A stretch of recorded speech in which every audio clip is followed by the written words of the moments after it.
এইভাবে নির্বিচারে মাইরার পলায়া যায়, হেলিকপ্টার নিয়ে প্লেনও যেতে পারে না, তিনি আবার দেশের রাজনীতি করতে চায়।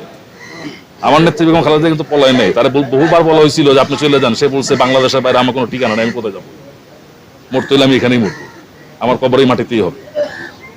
যাই হোক, রাজনৈতিক বক্তব্য না দিয়ে আমি একটু চলচ্চিত্র সম্বন্ধে একটা কথা বলি।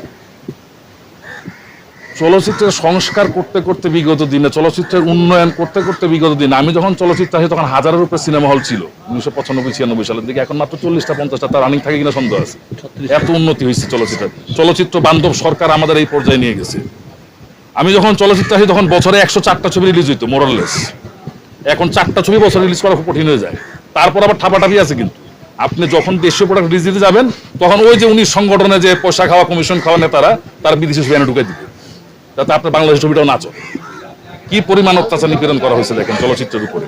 চলচ্চিত্রের উন্নয়ন ঘটাতে যায়, মানে চলচ্চিত্র